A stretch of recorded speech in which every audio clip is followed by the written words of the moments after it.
মায়াপুর নামে এক গ্রামে অনেক পুরানো এবং খুব মোটা একটা তেঁতুল গাছ ছিল। সেই গাছের পাশেই ছিল টিনাদের বাড়ি। একদিন টিনার মা টিনার বাবাকে বলল, ওগো, শুনছি আজ থেকে নাকি খুব ঝড় বৃষ্টি হবে, তা আমাদের এই ভাঙা ঘরে ছোট্ট মেয়েটাকে নিয়ে থাকবো কিভাবে গো? আমিও তো তাই ভাবছি ময়না, হাতে তো কোনো টাকা পয়সাও নেই যে ঘরটা সাথে সাথেই ঠিক করব। মা, বাড়ির পাশে এত মোটা একটা তেঁতুল গাছ থাকতে চিন্তা করা লাগে ঝড় বৃষ্টি হলে আমরা ওই গাছে থাকবো। তা কথা মন্দ বলিসনি রে মা, তেঁতুল গাছের নিচে কোনো পানি পড়বে না, একেবারে ঘরের মতো। তারা কথা বলতে বলতে বাইরে প্রচন্ড ঝড় উঠলো। ঝড়ে চারিদিকে সব লন্ডভন্ড করে দিল। টিনাদের ঘরটাও ঝড়ে ভেঙে পড়লো। বাবা বাবা, তাড়াতাড়ি চলো, আমরা তেঁতুল গাছে উঠে বসি। এই ঝড় বৃষ্টিতে এখানে থাকাটা উচিত হবে না। হ্যাঁ মা, তুই ঠিক বলেছিস, চল চল তাড়াতাড়ি। তারা তিনজন তেঁতুল গাছে উঠে পড়লো। তেঁতুল গাছে উঠে দেখলো তেঁতুল গাছে বড় একটা গর্ত আছে। বাবা, এই দেখো তেঁতুল গাছে কত বড় একটা গর্ত। চলো আমরা এই গর্তের ভিতরে ঢুকে পড়ি। তারা সেই গর্তের ভেতরে গেল। সেখানে গিয়ে দেখলো তেঁতুল গাছের ভেতরে সুন্দর একটা বাড়ি। ওগো ওগো, শুনছো? এ আমি কি দেখছি গো, এখানে এত সুন্দর একটা ঘর বাড়ি আসলো কোথা থেকে গো? আরে আমিও তো তাই দেখছি। হ্যাঁ, এত ভেবে লাভ কি, আমাদের থাকবার একটা জায়গা তো হলো, তেঁতুল গাছের ভেতরে একটা বাড়ি তো পেলাম। সেদিন রাতে তারা ঘুমিয়ে পড়লো। হঠাৎ মাঝরাতে তারা শুনতে পেল তেঁতুল গাছের ডাল যেন কেউ জোরে জোরে বাড়ি দিচ্ছে। ময়না, বাইরে কি ঝড় এখনো থামলো না নাকি? মনে তো হচ্ছে গাছটা যেন উপড়ে যাবে। ওগো, এই গাছটা যদি সত্যি ঝড়ে উপড়ে যায় তাহলে আমরা থাকবো কোথায় গো? আমাদের যে নতুন করে আর ঘর বানানো সম্ভব নয়। ময়না, এত চিন্তা করো না, সকাল হলে দেখবে সব ঠিক হয়ে গেছে। আর আজ থেকে আমরা এখানেই থাকবো। এত সুন্দর বাড়ি থাকতে নতুন করে কেন বাড়ি বানাবো? এবার ঘুমিয়ে পড়ো তো।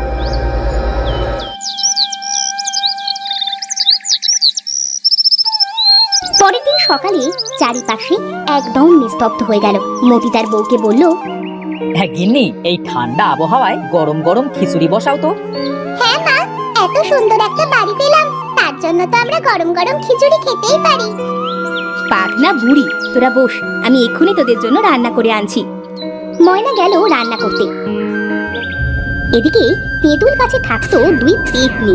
তারা দুজন তেঁতুল গাছে বসে বলল, আমরা দু বোন এত বছর ধরে এই তেঁতুল গাছে আছি, একটা পিঁপড়াও আমাদের ঘরে ঢুকতে ভয় পায়, আর আজ এই মানুষের বাচ্চারা আমাদের ঘরটাই দখল করলো। এই মানুষের বাচ্চাদের ঘাড় মটকাতে মাকে খবর দিতে হবে। মা এসে এদের ঘাড়টা মটকে দিবে। এদের জন্য কাল সারা রাত আমরা ভিজেছি। চল, আজ এরা খিচুড়ি রান্না করছে, আমরা গিয়ে খেয়ে আসি। ময়না খিচুড়ি রান্না করে টিনা আর তার বাবাকে ডাকতে গেল। এদিকে পেতনি দুটো ময়নার রান্না করা খিচুড়ি সব খেতে শুরু করলো। আহ, কি স্বাদ, যেন অমৃত খাচ্ছি। এই মানুষটাকে তো দেখছি বেশ ভালো রান্না করতে পারে। তুই পরে কথা বলিস, আগে খেয়ে নে, না হলে মোটির বউ কিন্তু আমাদের ক্ষতি করে দিবে। আমাদের বাড়ি আমরাই আসতে পারছি না। দেখ দেখ আজ রাতে এদের অবস্থা আমরা কি করি। এদিকে ময়না খিচুড়ি আনতে গিয়ে দেখলো হাঁড়িতে একটা খিচুড়িও নেই। ওগো, শুনছো? আমি তো এই মাত্র খিচুড়ি রান্না করলাম, তা সব গেল কোথায়? মা, আমার তো মনে হচ্ছে কোনো পিকনিকে তোমার খিচুড়ি সব খেয়ে ফেলেছে। মেয়ের কথাটা ময়নার মনে ধরলো। সে জোরে জোরে বলতে লাগলো, পেতনি, এই পেতনিদের এত সাহস হয়ে গেছে, মানুষের রান্না করা খিচুড়ি খায়? দেখতে পেলে তো একেবারে মুখে আগুন দিতাম। পেতনি দুটো তেঁতুল গাছের বাইরে থেকে ময়নার কথা শুনে বলল, বোন, দেখেছিস আমাদের মুখে আগুন দিতে চাইছে। এরা যদি সত্যি আমাদের মুখে আগুন দেয়। বোন, তুই কোনো ভয় পাস না, এই মানুষ জাতি তো জানে না পেতনি কি জিনিস, আমাদের মুখে আগুন দিবে। দাঁড়া দাঁড়া, আজ রাতেই মাকে খবর দিয়ে এই তেঁতুল গাছে আনতে হবে। এদিকে মতি তার বউয়ের কথা শুনে বলল, কি গো বউ, তুমি কি পাগল হয়ে গেলে? কানের কাছে এমন চিল্লাই বলার কি আছে? চিল্লাই বলছি কি আর সাধে, আমাদের এই খিচুড়িগুলা সত্যি পেতনিতে খেয়েছে, বুঝেছো? মা তুমি বুঝলে কিভাবে?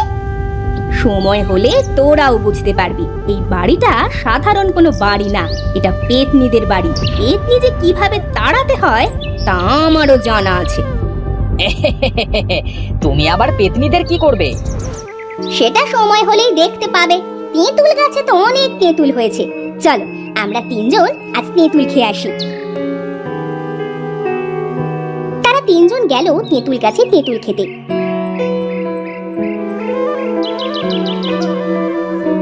টিনা তো হাতের কাছে এত তেঁতুল দেখে খুব খুশি হলো। মা, আমার যে কি খুশি লাগছে! আমার তো মনে হচ্ছে আমি স্বপ্নের জগতে বাস করছি। দেখবি মা, এই তেঁতুল গাছে আমরা খুব সুন্দর করে একটা বাড়ি বানিয়ে নেব। সবাই বলবে মতি ও তার পরিবার তেঁতুল গাছে বাস করে। কি মজা, কি মজা! সবাই আমাদের তেঁতুল গাছের বাড়ি দেখতে আসবে। হ্যাঁ, তুমি সেই আশাতেই গাং মাথো। চলো এবার ঘরে ফিরি। তারা তিনজন ঘরে ফিরে গেল। এদিকে ময়না বাড়ি ফিরে একটা ভাঁড়ে পেতনির মতো ছবি আঁকলো।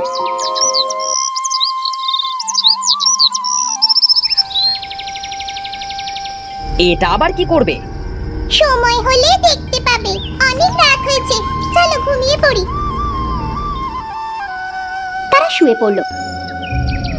এদিকে রাতে দুই পেতনি তাদের মাকে খবর দিয়ে তেঁতুল গাছে নিয়ে এলো। তখন পেতনির মা তাদের দুই পেতনিকে বলল, কি রে তোরা দু বোন আমাকে এমন জরুরি তলব করলি কেন? কি হয়েছে? মা, তোমরা তো আমাদের এই বাড়ি করে দিয়েছিলে। দেখো না মা, এই মানুষ জাতি আমাদের বাড়ি এসে দখল করেছে। মা, দুপুরে এদের খিচুড়ি খেয়েছি বলে এরা বলেছে আমাদের নাকি মুখে আগুন দিবে। আমার বাচ্চা না, তোরা বড় হবি কবে বলতো? এই মানুষ জাতিকে তাড়ানো কোনো ব্যাপার না। এমন ছোটখাটো ব্যাপারে আমাকে খবর দিতে হয়। মা, কি করব বলো? ওদের কাছে তো আগুন আছে। যদি ওরা সত্যি আমাদের মুখে আগুন দেয়, চল তো গিয়ে দেখি তারা কেমন মানুষ যে তোদের মুখে আগুন দিতে চেয়েছে। পেতনিদের মা বাইরে থেকে মেঘের মতো গর্জন দিয়ে বলল, তোরা কারা রে? আমার বাচ্চাদের ঘর দখল করেছিস, আমার বাচ্চাদের মুখ পুড়িয়ে দিতে চেয়েছিস? সাহস থাকলে বাইরে বেরিয়ে আয় দেখে। মতি ভয় ভয় তার বউকে বলল, ময়না, তোমার কথাই তো সত্যি হলো। আমরা তো সত্যি সত্যি পেতনিদের বাড়ি এসে পড়েছি। এবার কি করবে? এরা তো আমাদের ঘাড় মটকে দেবে। কিচ্ছু হবে না, দাঁড়াও, আমি কথা বলছি। আগে তো মুখ পুড়িয়ে দিতে চেয়েছিলাম, কিন্তু তোরা কি জানিস তোদের পেতনিদের ভেতর থেকে একটা পেতনিকে আমি ঘাড় মোটকে মাথাটা আমার কাছে রেখে দিয়েছি। আরে এই পাগলের দল বলে কি? দেখা তো কেমন পেতনির ঘাড় তোরা মোটকে দিয়েছিস। দেখাতে পারি, তবে একটা শর্ত আছে। তোরা যদি রাজি থাকিস তাহলে আমি দেখাতে পারি। হ্যাঁ বল, তোর শর্তে আমি রাজি। আচ্ছা ঠিক আছে, যদি আমার শর্ত না মানিস তবে তোদের সবাইকে কিন্তু ঘাড় মোটকে দিব। দিয়ে পাঠা তো, আমাদের ভেতর কোন রাক্ষসকে তুই ঘাড় মোটকেছিস দেখি। ময়না সেই পেতনি আঁকানো ভাঁড়টি পেতনিদের কাছে ছুঁড়ে দিয়ে বলল, এই নে দেখ, এই পেতনিকে এমন ভাবে মেরেছি যে সে এখনো ভয়ে শক্ত হয়ে আছে। আমার কিন্তু খুব ভয় করছে। চলো মা, আমরা পালাই। মা চলো চলো, আমাদের ঘরে দরকার নেই, আমরা এই গ্রাম ছেড়ে চলে যাই। কোথায় যাবি? আগে আমার শর্তটা শুনে যা, না হলে আমার শক্তি দিয়ে তোদেরকেও ঘাড় মটকাবো। না না, আমাদের তুই ঘাড় মটকাস না। বল বল, তোর কি শর্ত? এই যে তেঁতুল গাছের ভেতরে তোরা বাড়ি করেছিস, এটা তেঁতুল গাছের বাইরে দিয়ে দে। তেঁতুল গাছ ওপরে থাকবে আর নিচে এই বাড়িটা থাকবে। আমরা তেঁতুল গাছে বাস করব। বুঝতে পেরেছি, বুঝতে পেরেছি, এক্ষুনি দিচ্ছি। দাঁড়া দাঁড়া, তারপর কিন্তু আমাদের ছেড়ে দিবি। হ্যাঁ হ্যাঁ, হ্যাঁ দিব দিব, আমরা মানুষ জাতি, কথা দিয়ে কথা রাখি, বুঝলি?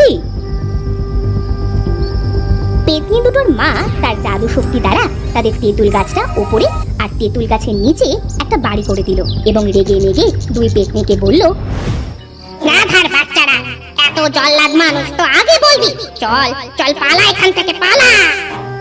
তিনটে পেতনি সেখান থেকে ভয়ে চলে গেল। এদিকে মতি আর তার মেয়ে হাসতে হাসতে বলল, বাবা গো বাবা, এই তোমার এতটুকু মাথায় এত বুদ্ধি, আগে জানতাম না তো। মা, তোমার কাছ থেকে আমাদের অনেক কিছু শেখার আছে। পেতনির বাড়ি থেকে পেতনিদের দিয়েই তাদের বাড়ি নিজের করে নিলে। আর হাসতে হবে না, এবার দেখবি গ্রামের সবাই আমাদের বাড়ি লাইন দিয়ে দেখতে আসবে। এরপর থেকে ময়না যে পেতনিদের দিয়ে বাড়ি বানিয়ে নিয়েছে এই কথাটা সারা গ্রাম রটে গেল। সবাই লাইন দিয়ে তাদের তেঁতুল গাছের নিচে বাড়িটা দেখতে আসতে লাগলো। এরপর মতি ও তার পরিবার সুখে শান্তিতে তেঁতুল গাছে বাস করতে লাগলো।